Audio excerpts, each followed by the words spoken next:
Bienvenue à toutes et à tous pour ce quatrième webinaire donc de présentation du nouveau schéma PEFC. Donc, je suis Quentin Lallemand, chargé de mission chez FIBO Occitanie, l'interprofession régionale de la filière forêt-bois. Et donc le webinaire, il est organisé ce soir en collaboration avec PEFC Territoire et l'association ETF Occitanie, donc association de défense d'accompagnement des entrepreneurs de travaux forestiers, donc sur le territoire de la région Occitanie. Donc c'est le quatrième webinaire d'une série de 6 qui vont se dérouler au cours des mois de novembre et décembre cette année. Donc le prochain, il a lieu lundi prochain à 11h30. Et donc les replays des premiers webinaires, ils sont déjà disponibles sur la chaîne YouTube de FIBO Occitanie si vous les avez loupés. Donc quelques rappels rapides en ouverture pour le bon déroulement du webinaire. Donc pensez à couper vos micros et vos caméras pour une meilleure qualité audio et vidéo. Pour les questions, vous pouvez les poser via le chat. Donc il y a le petit onglet chat. Voilà, vous pouvez poser vos questions. On va les centraliser les questions et on les restituera à la fin du webinaire à Coralie. Et pour votre information, donc, le webinaire, du coup, ce soir, il est enregistré et donc il sera mis à disposition des participants sur notre chaîne YouTube. Je vais maintenant laisser la parole donc à Coralie Victoire, donc la déléguée territoriale Occitanie de PEFC Territoire, afin de rentrer dans le vif du sujet pour sa présentation donc sur les évolutions PEFC, présentation de ce soir. Bonsoir à tous et bienvenue sur ce quatrième webinaire sur la série de 6. Aujourd'hui, le webinaire il est dédié au sujet de la transformation. Je fais des grandes caractéristiques, mais globalement la transformation. Je vous représente rapidement en 3 mots notre structure. Donc PEFC, notre structure et notre label. Donc PEFC, c'est un label de gestion durable des forêts qui comporte 3 volets, enfin qui repose sur 3 volets, environnemental, social, économique. Je ne viens pas dans le détail parce que ça a été amplement présenté sur les webinaires précédents sur lesquels vous avez des replays. Et moi, je travaille pour la structure PFC Territoire qui permet la certification des acteurs régionaux propriétaires ETF, tout ce qui touche à la forêt. Rentrons dans le vif du sujet. Donc, aujourd'hui, ça va se diviser en plusieurs parties définitions, parce qu'en fait, le sujet de la transformation repose sur des définitions, des nouvelles notions qui n'existaient pas sur le précédent schéma, celui qui est toujours en application d'ailleurs. Donc, définition. Ensuite, je vais vous préciser l'exigence. Et ensuite, je vais vous présenter les outils. Alors, attention, ce webinaire, c'est un petit peu un webinaire à test, mais vous avez une primeur d'outils qui ne sont pas finalisés. Encore une fois, la transition du schéma, comme expliqué lors du premier webinaire, se termine fin septembre 2026. Donc, en fait, on a encore pas mal de temps pour peaufiner nos outils. Comme le sujet de la transformation, c'est quand même un sujet assez nouveau et complexe à appréhender par les professionnels et les particuliers au regard de notre exigence, que ces territoires est en train de constituer toute une mallette d'outils pour vous aider, propriétaires, et vous aider, gestionnaires et exploitants, à appréhender cette exigence. Donc, les outils ne sont pas finalisés, mais je tiens quand même à vous présenter ce à quoi ça va ressembler. Et je vais vous donner un certain nombre de sources qui existent aujourd'hui pour nous aider à évaluer l'exigence de la transformation. Donc, définition. Forêt plantée et forêt de plantation. Parce qu'en fait, la transformation dit on interdit dans le cadre de forêt plantée, on interdit dans le cadre de forêt de plantation. De quoi on parle? Euh, la forêt plantée, c'est une forêt avec une prédominance d'arbres établis par plantation ou par semis, installés là volontairement, où les arbres plantés ou semés sont censés constituer plus de 50% du peuplement à maturité. On enlève tout ce qui est échec et on prend en compte dedans les taillis d'arbres originellement plantés ou semés. Forêt plantée. OK. Forêt de plantation. Et pour faire simple, pour ceux qui ne savent pas trop faire la différence, on n'a pas de forêt de plantation chez nous en France. On a des forêts plantées, mais pas forêt de plantation. Forêt soumise, forêt soumise à une gestion intensive qui, au moment de la plantation et de la maturité du peuplement, remplit tous les critères suivants. Minimum 1 à 2 essences, une structure équienne et un espacement régulier entre les arbres. Troisième définition. La forêt régénérée naturellement. Normalement, ça est un peu plus simple quand même à appréhender. Forêt avec prédominance d'arbres établie par régé naturel, elle inclut l'un ou l'autre des éléments qui sont stipulés en dessous. Il est impossible de différencier forêt plantée, forêt régénérée naturellement, parce que des fois, la forêt, c'est plus le cas d'école, on a planté. il y a de la régé naturelle qui se fait, cette régé naturelle prend le pas, il n'y a plus d'alignement, enfin, etc., etc. Donc, c'est à partir du moment où on ne fait plus la différence entre la plantation et ce qui est régénéré, pardon, naturellement, on est sur une forêt dite régénérée naturellement. Forêt avec un mélange d'essences d'arbres indigènes naturellement régénérés et d'arbres plantés semés, ou alors ceux qui en sont régénérés ont pris le pas selon la majorité du peuplement sur pied. Les taillis d'arbres originellement établis sont considérés comme régénérés naturellement, et après les arbres naturellement régénérés, d'essences introduites. Là, c'est le cycle. On a planté un moment, ça s'est régénéré naturellement, maintenant le peuplement se régénère spontanément naturellement.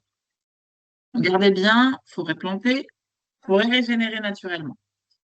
C'est vraiment les deux grandes notions qu'il faut garder en tête pour comprendre l'exigence. Donc là, maintenant, je vous présente l'exigence du standard. Pour le coup, la transformation, encore une fois, c'est une grande nouveauté dans ce standard. La transformation, donc définition de la transformation. Avant de parler d'exigence, c'est vrai que c'est bien de le définir. Renouvellement d'une forêt régénérée naturellement par une forêt plantée. Alors, il y avait trois petites choses en dessous, parce qu'il y avait eu des questions sur les enrichissements, et je pense que c'est toi, Janine, qui nous avait posé cette question-là. Et là, ta question se raccroche à ce point-là. Quand, dans des peuplements de pins, on fait un enrichissement qui est très bon pour la diversité, pour la résilience des peuplements, etc., etc., si ton enrichissement n'inverse pas le ratio euh, planté ou régénéré naturellement, et du coup, c'est qu'en plus, tu changes pas le peuplement dominant. Donc là, on ne parle pas de transformation. Mais pas, c'est pas ça. En fait, dès lors que ton enrichissement est bien dominant, en fait, c'est la plantation, c'est plus un enrichissement. Et donc là, on peut potentiellement parler de transformation. Euh, Si on régénère, enfin, en planté ou semé, avec les mêmes essences que celles qui étaient avant, les mêmes essences dominantes que celles du peuplement coupé, on n'est pas non plus sur de la transformation. Même si ces essences, c'était pas des essences qui historiquement étaient là sur la station. Vous allez voir qu'il y a pas mal de petites exceptions qui font que là où on pense qu'il y a de la transformation, ce n'est pas considéré comme de la transformation dans le standard PEFC. Et j'espère que j'aurai suffisamment de temps à la fin de ce webinaire pour que vous puissiez me donner des exemples et que je vous montre avec tout le petit logigramme qu'on a mis en place que finalement, il n'y a pas tant de cas de transformation. Il y a eu pas mal de gestionnaires et d'exploitants qui me disaient, Ouh là là, mais il y a de la transformation partout, on va bloquer toute la certification. Et en fait, on a testé nos outils qui montrent que finalement, il y a très peu de cas de transformation sur notre territoire régional prohibés par le standard PEFC. Donc, l'exigence, je rentre dans le vif du sujet. Euh, Pourquoi j'ai appelé ce webinaire Maintien de la ressource forestière? Parce que la transformation, ça fait partie du grand volet maintien de la ressource forestière en quantité, qualité. Donc ça n'a pas changé. Ça existait déjà dans le standard, maintenir, régénérer son peuplement en quantité et en qualité. Petite notion qui a été rajoutée, maintenir, dans le cadre de la régénération de la ressource, la capacité à stocker et à séquestrer du carbone dans le peuplement. C'est une petite notion supplémentaire dans le cas du changement climatique et des essences implantées. Je vais venir sur l'exigence. Petite remarque, la libre évolution, c'est un mode de gestion. Il ne faut pas l'oublier parce que souvent on me dit, ouais, mais ça, c'est pas de la gestion. C'est un mode de gestion s'il est voulu par le propriétaire et qu'il est justifié, qu'il est documenté. Le fait de, ah, je sais pas où est ma forêt, elle pousse, hein, je la gère. Non, la gestion, c'est un acte volontaire. On peut décider de faire une gestion libre évolution tout en sécurisant les accès, en sécurisant les sentiers de randonnée. Donc attention à ne pas confondre abandon de gestion et libre évolution. Donc la transformation. On dit que toute transformation d'une forêt régénérée naturellement en forêt de plantation est strictement prohibée. Bon, pas de forêt de plantation, donc ce point normalement ne devrait pas poser de problème. Mais on dit aussi toute transformation d'une forêt régénérée naturellement en forêt plantée est prohibée dans les zones de protection forte, sauf autorisation explicite par l'autorité de gestion. On viendra avec des cas très particuliers, mais si vous êtes en zone cœur de parc et que le peuplement est dépérissant, mais pour des raisons de protection du milieu ou de paysage, ou que dis-je, de protection d'une espèce inféodée, il y a besoin de changer une essence et que là, le- le parc national vous dit, non mais ça, c'est autorisé, on a vu, vous devrez planter comme ça, cette essence, telle densité, et là, c'est compatible. Si vous avez une autorisation, ça peut être une exception à ce point-là. Mais donc, ça doit être documenté et ça doit être suivi et validé par l'autorité compétente par rapport à votre zone votre zone de protection forte.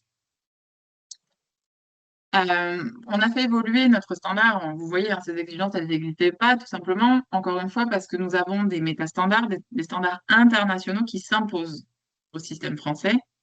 Et de plus, la réglementation européenne a évolué sur le sujet. Elle a intégré dans ses textes de loi cette notion de transformation et de dégradation des forêts. Et du coup, on est obligé de se mettre en phase avec la loi. PFC ne peut pas être moins 10 ans par rapport à la loi. Nous pouvons être mieux 10 ans, mais pas moins de 10 ans. Et du coup, on a été obligé de l'intégrer. Maintenant que vous avez les exigences, il faut savoir qu'à cette exigence générale, il y a un certain nombre de cas qui permettent de transformer. Parce qu'en fait, vous le savez, si mon peuplement est dépérissant ou dégradé, alors attention, il y a des petites nuances sur les différences entre dépérissant, dégradé, pauvre, vulnérable, ou faisant l'objet d'un dispositif expérimental. Et il y a des outils qui permettent de dire est-ce que votre peuplement est vraiment dans l'une de ces cases. Je vais vous les présenter. Mais globalement, bon, dépérissant, on le sait, mortalité, signe de faiblesse des peuplements. Dégradé, c'est souvent euh, les arbres ne sont pas forcément dépérissants, mais le peuplement n'est plus ni dans sa densité, ni dans sa compose qu'il aurait dû être avec un itinéraire sur l'école classique, donc une tempête, un incendie. On n'a pas forcément perdu tout le peuplement, mais on n'est plus dans la théorie du peuplement parce qu'il n'y a plus le bon nombre de tiges, parce que eh bien, on a perdu peut-être les gros bois dans l'irrégulier, ou on a perdu le sous-peuplement, le jeune peuplement. Quoi qu'il en soit, dégradé, ce n'est pas la même chose que dépérissant. Mais ça fait partie des cas qui permettront potentiellement une transformation autorisée et certifiable. Aux pauvres, valeur économique, on a beau avoir une gestion dynamique, le peuplement reste pas viable économiquement ou même d'un point de vue biodiversité, les arbres ne prennent pas, ne se développent pas. Vulnérable, on va parler peut-être typiquement du cas de l'épicéa. Dans certaines stations, l'épicéa n'est pas mort, donc il n'est pas dépérissant. Enfin, si, il peut être dépérissant légèrement dégradé, quoique. Mais on sait il sera hyper sensible au changement climatique parce qu'il est en limite de station ou il est même plus en station. C'est même pas pourquoi il arrive à encore vivre là. Il est encore sur pied. Et des fois, faire du préventif, c'est-à-dire couper cet épicéa pour le changer et mettre une autre essence alors qu'il n'était pas forcément encore en stade coupe sanitaire d'urgence, ça a du sens dans le cadre de la gestion durable. Et du coup, ça peut faire l'objet d'une transformation. On change avec une autre essence qui est plus adaptée au changement climatique, plus adaptée à la station et à l'écosystème. Quoi qu'il en soit, les projets inférieurs à 5 hectares. Je vais vous expliquer parce que dans le cadre d'une transformation, ça doit être documenté. Je vais vous préciser tout ça après parce que même si vous êtes autorisé à faire cette transformation, il faudra quand même bien le préciser à PEFC. De toute manière, elle est prohibée dans tous les cas, que ce soit transformation en forêt de plantation, dans les zones fortes de protection, vous l'aurez compris, je vous donne un exemple, les zones cœur de parc, mais on peut être sur les zones à haute valeur écologique, cours d'eau, zones humides, arrêtés de biotope. Enfin, il y a un certain nombre de milieux avec une réglementation sur lequel la transformation n'est pas possible, sauf si vous avez une autorisation dérogatoire de l'instance compétente. Les répulsifs, ça fait partie des zones, des zones des ZFHVE, zones à forte sensibilité environnementale. Euh, voilà, je vous ai mis les cas généraux. Je vous parlais de documentation. Donc, il y a plein de cas où la transformation est autorisée, dès lors que vous respectez nos clauses particulières, dépérissants, vulnérables, seuil de 5 hectares. Dès lors, il faudra quand même le documenter. Ça veut dire il y aura une petite fiche et nous allons vous proposer le modèle de fiche type à nous compléter pour nous informer de votre projet. Euh, cette notification qui décrit le projet, la surface, les essences, l'itinéraire, PFC Territoire n'a pas vocation à vous valider la note. C'est juste une note d'information pour nous. Dès lors, on l'intègre dans votre dossier. Et quand on vient vous voir sur le terrain, dans le cadre d'un contrôle ou d'une sortie terrain ou quoi, quand on vient vous rencontrer, on voit on a cette information, ça nous permet de bien évaluer. Déjà, statistiquement, s'il y a beaucoup de sujets de transformation sur le territoire, on peut aussi vérifier que notre standard est toujours en phase pour dans 5 ans la révision, mais aussi pour nous maîtriser ce qui se passe sous le certificat PEFC en termes de traçabilité, c'est important. En termes de maîtrise du risque de transformation non conforme aussi. Ça nous permet de bien maîtriser ce qui est certifié sous notre périmètre PEFC. On tenait aussi par ce webinaire à vous expliquer, vous, participants certifiés et partenaires, pourquoi est-ce qu'on a intégré ça et de cette manière-là. Pourquoi la transformation et pourquoi on a noté ces exigences de cette manière-là et pourquoi on permet aussi tous ces cas dérogatoires. La transformation, quand elle n'est pas réfléchie, pas adaptée ou pas nécessaire, elle peut compromettre l'écosystème forestier. L'écosystème, c'est pas que l'arbre qui pousse, c'est aussi toutes les espèces inféodées à ce milieu. Et même le sol par lui-même aussi. La transformation, il ne faut pas mettre une croix dessus en disant c'est la bête noire, tout simplement parce que dans le cas du changement climatique, on a un certain nombre d'essences qui avaient été introduites il y a quelques années qui ne sont plus en station et qui ne sont plus adaptées. Et du coup, la transformation, demain, peut être une solution pour maintenir la forêt à des endroits où ce qu'on avait planté, ce qu'on avait décidé de mettre il y a peut-être 30 ou 40 ans, on n'est plus en phase. Donc, il faut tester quand même, il faut le vouloir, mais il faut le faire en réfléchissant bien à ce qu'on implante et comment on le fait au regard des peuplements voisins aussi. Et encore une fois, je vous ai dit, la réglementation nous l'impose, donc nous devons le cadrer. Et la certification, encore une fois, ne peut pas être moins disante par rapport à la réglementation. Voilà, donc je vous ai expliqué les définitions, l'exigence, qui est un peu particulier. Là, je vais vous montrer les outils. Encore une fois, je ne vous montre pas les outils de façon définitive, puisqu'ils sont encore en train d'être travaillés. Je vous demande un petit peu de tolérance par rapport à ça. Volontairement, je vous les illustre, mais je ne vous montre pas tout le déroulé pour pas que vous ayez envie d'utiliser ça alors que c'est pas fini, pas abouti. Mais de manière générale, on vous fournira, PFC vous fournira en 2026 un logigramme. En gros, c'est une feuille, un arbre de décision qui vous dit vous êtes là. Et on fera l'exercice après, j'y tiens. Quelqu'un va me mettre dans le chat un cas de transformation qu'il a en tête ou un projet qu'il voudrait voir, qu'il voudrait faire dans sa forêt. Et moi, je vais vous dire si c'est une transformation autorisée ou non avec cet outil pour vous rassurer ou au contraire, vous montrer qu'il va falloir réfléchir ce projet et l'inscrire dans une note bien détaillée. Euh, donc, le logigramme, je suis dans la case. Je renouvelle ma forêt. Plantation, semis, est-ce qu'elle est régénérée naturellement? Si elle est régénérée naturellement, bien sûr que non, on n'est pas dans une transformation. Est-ce que les essences, donc je passe à la case numéro 2. Si c'est oui, si je plante, potentiellement je suis concernée. Si je ne plante pas, bien sûr que non, je ne suis pas concernée. Ce n'est pas une transformation. Est-ce que les essences que j'ai amenées sont différentes du peuplement existant ou elles sont caractéristiques de l'écosystème? Oui, non. Et encore une fois, je descends à la flèche du dessous, étape par étape. Et, et au bout d'un moment, vous arrivez, donc, étape, il y a beaucoup d'étapes, hein, parce que dans le standard, il y a quand même pas mal de cas particuliers en fonction de l'essence, la densité, l'écosystème, peuplement vulnérable, pas vulnérable, etc., etc. Quoi qu'il en soit, à la fin de ce logigramme, vous arrivez sur, c'est une transformation, mais elle est autorisée. Ce n'est pas une transformation, vous n'êtes pas concerné par ces fiches diagnostiques, par tout ça, continuez de gérer sans nous informer, ce n'est pas nécessaire. Si c'est une transformation autorisée, fiche diagnostic à nous envoyer. Encore une fois, nous n'avons pas d'avis à donner, c'est de l'information. Et si vous tombez sur cette case rouge, transformation interdite, ça veut dire que si vous tenez absolument à faire ce projet, vous n'êtes pas en phase avec les exigences PEC et malheureusement, on ne pourra pas maintenir la certification sur cette propriété-là. Voilà, donc ce logigramme permet vraiment d'aboutir à une décision. En fait, toujours encore une fois, pas en phase, par rapport à notre standard PEFC, vous pouvez décider de faire la gestion que vous voulez, mais si vous voulez rester certifié, il faudra rester dans les cases de transformation autorisée ou alors de non-transformation. Normalement, j'ai un tableau. Alors, excusez-moi, je vois que le tableau avec les outils, je ne vous l'ai pas mis. Je vais l'ouvrir et je vais vous le montrer. En attendant, je veux bien que quelqu'un me donne un cas de transformation. Comme ça, on va je vais dérouler le logigramme Et on va voir si effectivement on est concerné par la transformation. Je vous invite à prendre un cas qui vous inquiète, sur lequel le doute est vraiment prégnant sur est-ce que je peux considérer ça comme de la transformation autorisée ou déjà je sais que ce projet-là est interdit. Moi, pendant ce temps-là, je vais vous montrer les outils qui vous permettent d'évaluer ce que j'appelle de notion de dégradé, dépérissant, parce qu'il y a un certain nombre d'acteurs qui ont déjà travaillé au sujet et qui ont déjà mis en place tous ces petits outils. Mon petit tableau, hop, vous allez voir, il est très sexy, il n'y a pas à dire.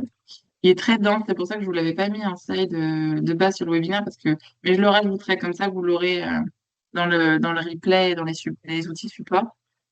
Globalement, si vous n'avez jamais entendu parler de ces méthodes, il y a des formations qui sont dédiées parce que ce n'est pas des outils autodidactes très simples. Il vaut mieux qu'on nous le présente par un professionnel. La méthode Dépéris, par exemple, qui permet, au regard de la posture notamment de l'arbre, du houppier, d'évaluer sur quel niveau de dépérissement on se trouve. Archi aussi, ce sont des outils qui permettent d'évaluer le niveau de dépérissement, de dégradation.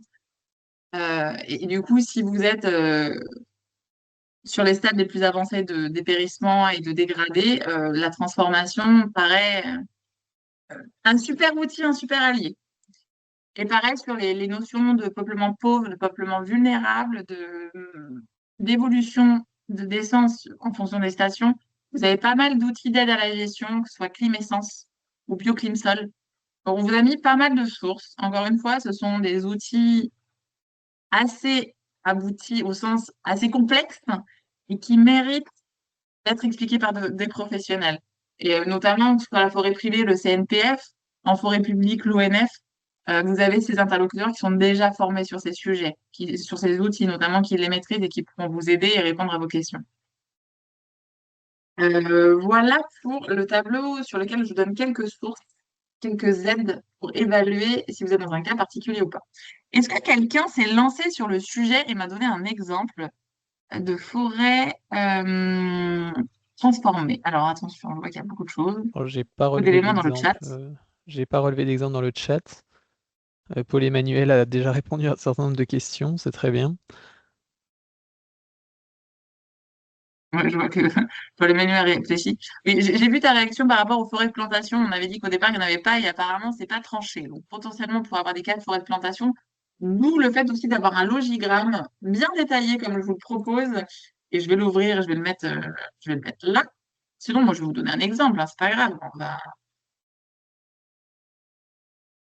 Tac, attention, vous allez me dire si vous le voyez. Quentin, tu vois bien mon logigramme?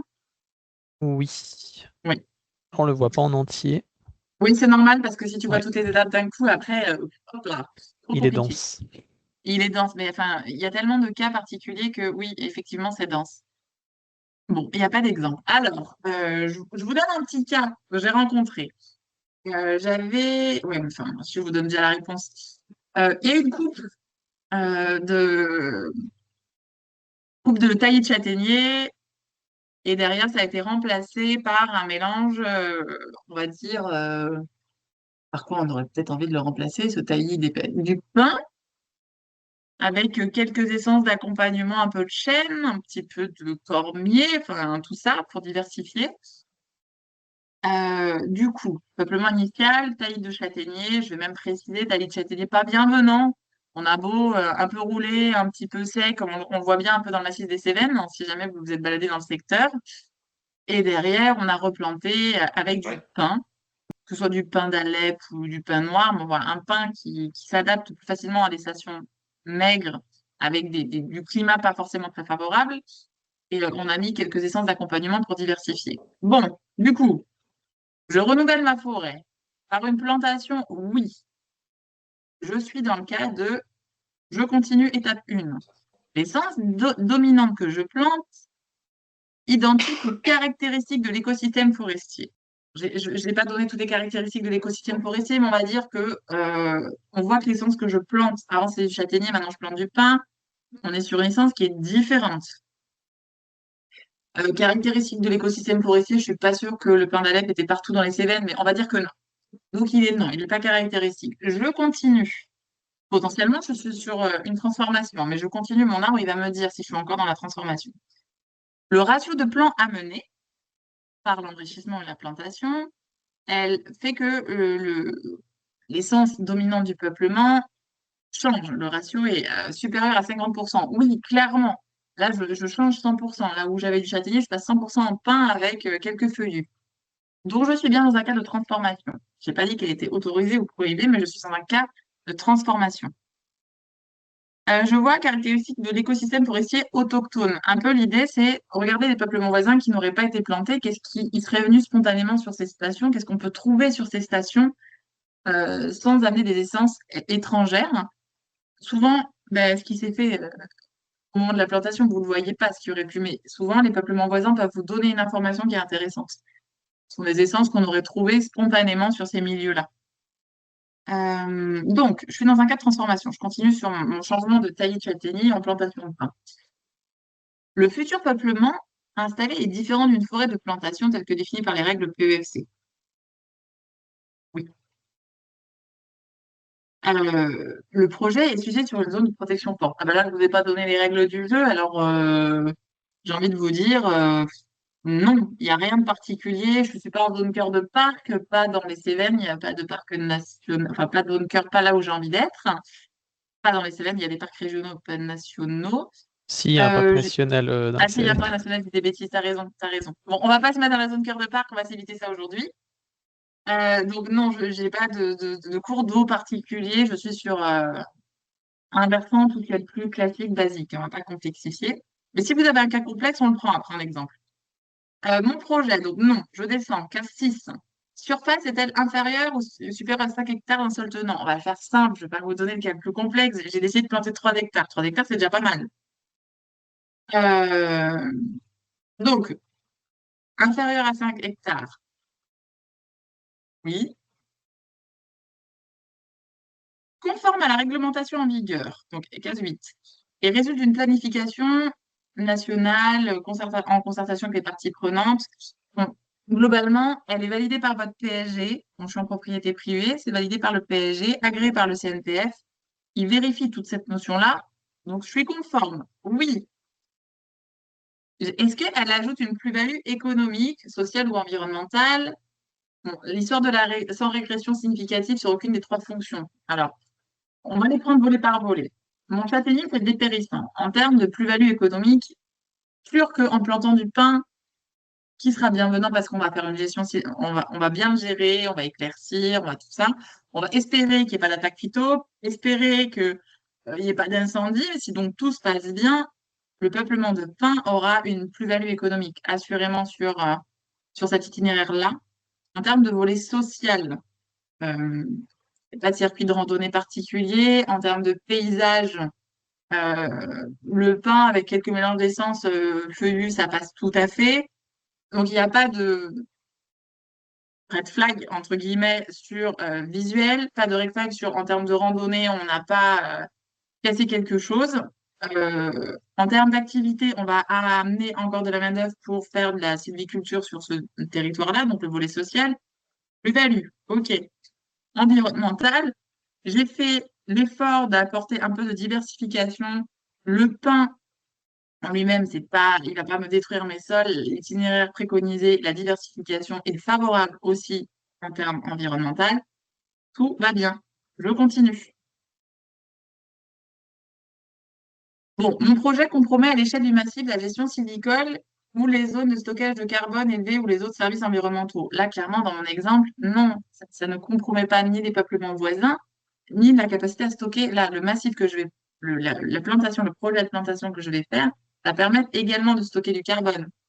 Donc, non, je ne compromets pas à l'échelle du massif la gestion sylvicole, les zones de stockage de carbone élevées, etc. Je continue. Mon projet a un impact significatif sur les zones forestières à haute valeur économique.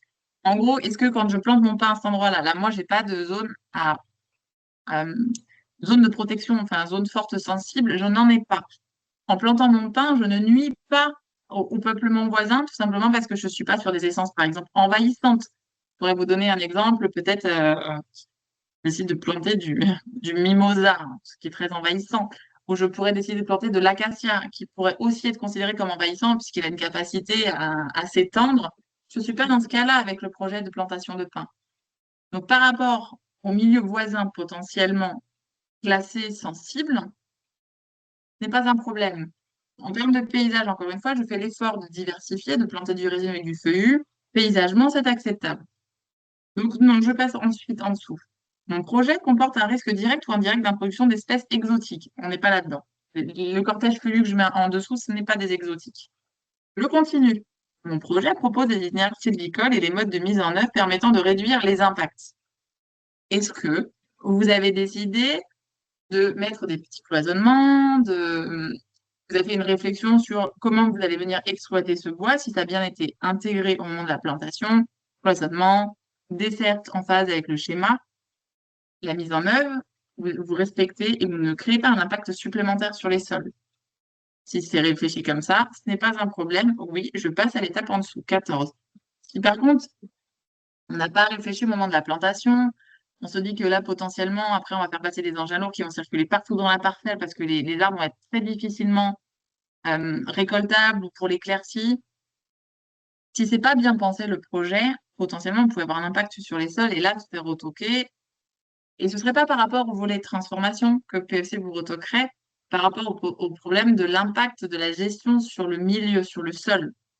Là, ce serait aussi interdit. Mais pas que par l'entrée transformation, mais par l'entrée de toutes les exigences que j'ai pu vous présenter les dernières semaines. Ensuite, est-ce que le peuplement fait l'objet d'un dispositif expérimental? L'exemple que je vous donne, il est bidon, il est monté de toutes pièces. Je vais vous dire non. Si vous avez une expérimentation, potentiellement, les essences que j'aurais dit non tout au long, là, ça passe. Mais là, moi, j'ai pas d'expérimentation. Bon, j'en ai pas. Mais même une expérimentation, ça pourrait passer. Non. Est-ce que mon peuplement était dégradé, était dépérissant, pauvre, vulnérable? Allez, je fais une petite méthode, je fais la méthode archi.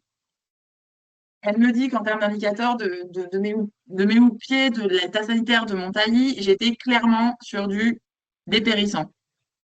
Au moins dégradé, mais dépérissant. Il y avait beaucoup de tiges sèches, enfin voilà, le châtaignier était vraiment pas en bon état. Donc je suis dans le cas, la case 15, peuplement dépérissant. Oui. Le dépérissement est la conséquence de mauvaises pratiques. Là, non, le forestier avait fait tout son possible. Il avait essayé d'entretenir son taillis, de le faire rejeter, même peut-être des fois avoir enlevé certaines souches au profit d'autres plus saines.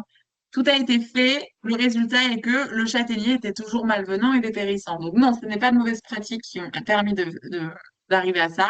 J'arrive dans un cadre de transformation autorisé. Je fais ma petite fiche diagnostique dans laquelle je décris. J'ai décidé de planter 3 hectares de pins, essence d'accompagnement. Voilà l'itinéraire, cloisonnement. Vous envoyez ça à PEFC, c'est mis dans votre dossier, on n'en parle plus. Enfin, on n'en parle plus jusqu'au moment où potentiellement vous avez un contrôle avec nous. Et on vous dit, ah, alors ça s'est passé comment? Qu'est-ce que vous avez fait? On va aller voir cette transformation. Donc voilà. Je ne sais pas si toute l'histoire que je vous ai racontée vous a inspiré sur un autre cas, si vous auriez un autre exemple, parce que je vois que dans le chat, il n'y a pas d'exemple. Du coup, je me sens seule avec mon manque de créativité, manque d'exemples de transformation vraiment prohibés. En tout cas, sachez que si jamais il vous revient un petit cas particulier, on peut toujours tester cet outil. Vous avez vu l'outil, il y a des questions. Encore une fois, je vous ai montré un outil qui est encore en train d'être remanié pour plus de lisibilité, plus de facilité à l'utilisation. Mais vous avez compris l'esprit de suite logique de questions qui vous amène à une conclusion. Est-ce que je dois faire la fiche diagnostic? Est-ce que je ne dois pas la faire? Et est-ce que mon projet est certifiable ou pas? Et encore une fois, je tiens à le dire, dans le cadre de notre certification, les règles sont claires. Si jamais vous devez être certifié pour la totalité de vos forêts, donc ça veut dire que si ce projet-là n'est pas compatible, toute la forêt que vous avez fait certifier ne pourra pas rester certifiée PEFC. C'est un peu le tout ou rien. La gestion durable, on l'a fait de manière globale et on ne peut pas faire juste une parcelle parmi tout le reste. Donc ayez bien ça en tête quand même dans le cadre de cette exigence. Et du coup, cet outil, Coralie, il est disponible où? L'outil, pardon, alors l'outil Oui. disponible pour l'instant, il sera envoyé en même temps que nos communications sur l'année 2026, sur la première partie de l'année 2026. Dès lors qu'on va mettre en application le nouveau standard, notre transition sera en place, ces outils seront finis et ils seront accessibles et non, ils seront diffusés et accessibles pour les participants certifiés et même les partenaires qui auraient besoin de cet outil. Ok. Donc le logigramme, ce qu'on appelle le logigramme, c'est ce que je vous ai présenté avec toutes les flèches de couleur, c'est l'outil diagnostic. Je vois que Paul-Emmanuel a remis un commentaire. Ah oui, pour répondre à la question du monsieur au-dessus, c'est ça? Non, parce qu'en fait, il y a une question sur le. C'est une question qui est très. Enfin, elles sont toutes pertinentes, mais plus particulièrement, c'est sur la manière dont on comprend caractéristiques de l'écosystème forestier. Aussi, ouais. Euh, voilà, c'est vrai que nous, on a proposé dans le guide là, que j'évoquais de le traduire entre guillemets comme euh, voilà, les essences, est-ce qu'elles sont en fait les mêmes que les espèces dominantes que celles récoltées ou en place? Voilà, il y a un enjeu effectivement quand même de pas changer justement fondamentalement la structuration des essences. Donc euh, voilà, mais c'est une comment dire, une exigence qui est pas forcément évidente à traduire, qu'on va chercher aussi nous à affiner au fur et à mesure. Mais voilà, voilà comment en tout cas à ce stade on a proposé de la traduire, quoi. Ok. En fait, ce que je vous disais dans la définition sur le régénérer naturellement, c'est pas forcément, enfin, comme on l'imagine en cas d'école, disant bah, les petits semis ils poussent tout seuls, et c'était une essence qui a toujours été là et qu'on n'aurait pas introduite. Si à un moment donné elle était introduite, elle se régénère naturellement. On n'est plus sur une forêt plantée, on est sur une forêt qui est régénérée de par le standard, qui est dite régénérée naturellement. Donc, c'est pour ça les définitions et tous les petits cas, les petites notes en dessous ont tout leur sens dans l'application de l'exigence d'interdiction de transformation. Donc voilà, donc j'en ai fini pour le webinaire qui était transformation, qui est très technique pour le coup. Ça fait partie des exigences les plus complexes à mettre en œuvre, des nouvelles exigences les plus complexes à mettre en œuvre. Donc les outils, que ce soit les méthodes d'analyse pour les dépérissements vulnérables, on espère vous mettre en place un certain nombre de sorties en forêt avec des professionnels qui maîtrisent tous ces outils en 2026. Tout ça, on vous le proposera prochainement. Ça fera partie de tout un programme d'action pour appréhender les outils qui permettent d'évaluer tous ces stades de dégradation des forêts. On aura les outils que nous, on a mis en place, qu'on maîtrise, qui sont qui sont créés par PFC Territoire, donc fiche, diagnostic, logigramme. Et après, si vous avez des questions très particulières par rapport à votre forêt, toutes les équipes PFC Territoire sont à votre disposition pour y répondre, par mail ou par téléphone. Je vous ai remis les dates des prochains webinaires. Lundi 8 décembre, qui va être focus sur les forêts publiques. Donc, si vous n'êtes pas intéressé par le sujet forêt publique ou pas concerné, celui-là est peut-être à squeezer. Et le jeudi 18 décembre, c'est un webinaire dédié aux entreprises en lien avec l'exploitation forestière. Euh, Pareil, si vous n'êtes pas concerné, vous ne manquerez rien. Au pire, il y aura toujours les replays et les supports diffusés. Mais voilà, lundi 8 décembre, forêt publique, jeudi 18 décembre, entreprise d'exploitation, que ce soit ETF ou exploitant forestier.